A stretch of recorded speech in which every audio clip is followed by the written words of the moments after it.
지구에서 남과 북의 위치 차이는 우리 삶에 어떤 영향을 미칠까요? 이번 시간에는 지구의 위쪽과 아래쪽으로 여행을 떠나봅니다. 안녕하세요. 교과서에 다시 답을 달아보는 시간 다시답입니다. 위도의 기준은 적도입니다. 영어로는 equator. 단어의 뜻을 깊이 살펴보면 개념을 더 쉽게 이해할 수 있죠? 한자로 적도는 붉을 적, 그리고 길도 두 글자로 이루어져 있습니다. 붉은 길이라는 뜻이죠. 적도가 매우 더운 지역이기 때문에 이렇게 이름을 지은 것 같습니다. 영어로는 equator, 북극과 남극으로부터 같은 거리를 연결한 선이라는 뜻이죠. 적도를 중심으로 북극 방향 절반을 북반구라고 부르고요. 적도를 중심으로 남극 방향 절반을 남반구라고 부릅니다. 듣기만 해도 땀이 줄줄 흐를 것만 같은 적도를 기준으로 북과 남으로 얼마나 떨어져 있는지 그 정도를 위도로 표현합니다. 북쪽은 북위, 남쪽은 남위라고 이름을 지었고요. 적도를 기준으로 북극에 가까울수록 북위 뒤에 붙는 숫자가 커지고 반대로 적도를 기준으로 남극에 가까워질수록 남위 뒤에 붙는 숫자가 커집니다. 위도가 중요한 이유는 바로 계절을 관장하기 때문입니다. 경도가 시간을 지배한다면 위도는 계절을 관장하죠. 경도는 지구의 자전과 관련이 깊고 위도는 공전과 관련이 깊어요. 적도는 항상 무더운 여름이고 극지방인 남극과 북극은 항상 겨울이죠. 그리고 북반구와 남반구의 계절은 항상 반대입니다. 계절이 서로 다른 나라들은 어떻게 서로에게 영향을 미칠까요? 계절이 다른 나라로의 여행을 상상해 볼 수 있습니다. 적도에 가까운 열대지방이나 한겨울 남반구로 여행을 떠나면 맛있는 열대과일을 저렴하게 마음껏 즐길 수 있겠죠? 만약 호주로 떠난다면 12월에 수영복을 입은 산타클로스를 만나는 색다른 경험을 할 수도 있을 겁니다. 교통수단이 발달하면서 우리는 계절의 차이를 극복할 수 있게 되었습니다. 바로 무역을 통해서 가능한데요.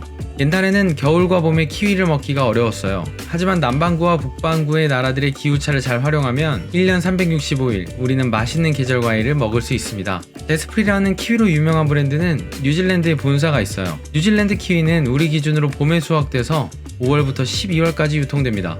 12월부터 5월까지 유통에 공백기가 생기죠. 이 공백을 메우기 위해 제스프리사는 한국의 제주도 농가들과 계약 재배를 합니다. 그리고 제주도에서 가을에 수확된 키위를 공백기인 12월부터 다음해 5월까지 세계에 유통합니다.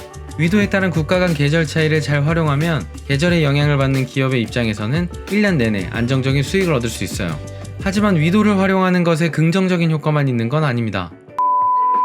세계에서 생선을 가장 많이 먹는 나라는 어디일까요? 바로 EU입니다. 연간 1인당 22.3kg을 먹는다고 하는데요. 다양한 생선 중에서도 유럽에서 가장 인기가 있는 생선은 바칼라우입니다. 바칼라우가 뭐냐고요? 우리말로 대구입니다. 한류 생선인 대구의 가장 큰 어장 중 하나는 캐나다의 뉴펀들랜드였는데요. 20세기 말 이 어장에서 대구가 사라질 위기에 처하게 됩니다.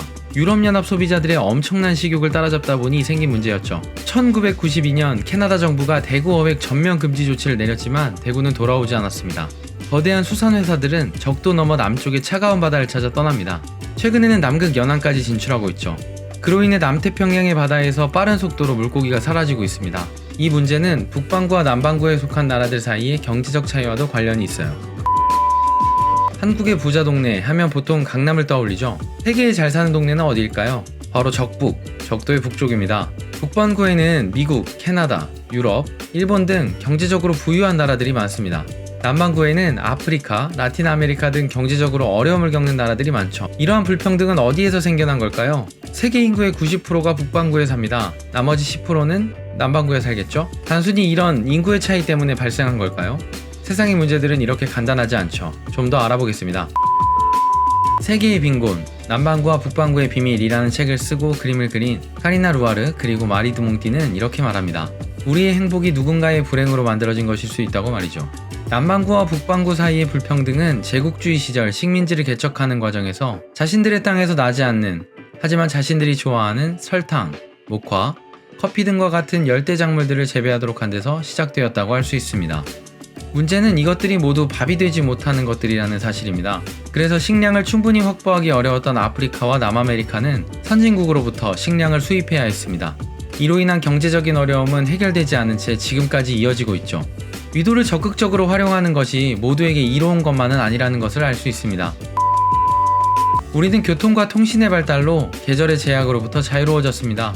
같은 시기 정반대의 계절을 가진 나라로 여행을 떠나 추운 겨울을 따뜻하게 보내거나 더운 여름을 시원하게 보낼 수 있게 되었고, 특정 계절에만 먹을 수 있는 과일들을 1년 내내 먹을 수 있게 되었습니다. 그리고 북반구에서 얻을 수 없는 것을 정반대인 남반구에서 얻을 수도 있게 되었습니다. 하지만 이러한 자유로움이 진정한 협력을 통해 이루어진 것이 아니라 누군가의 오랜 희생으로 이루어진 것이라면 우리가 누리는 자유에 대해서 다시 한번 생각해봐야 하지 않을까요? 다음 시간에는 커뮤니티 매핑에 대해서 다룰 예정입니다. 궁금한 내용이 있거나 보충할 내용, 반박할 내용, 무엇이든 의견이 있다면 언제나 댓글 달아주세요. 생각의 감칠맛 다시답. 다음 주에도 함께 해주실 거죠? 다음 영상의 퀄리티를 올리는 데에는 여러분의 구독과 팔로우만 한 게 없습니다. 구독, 팔로우, 그리고 좋아요 부탁드릴게요.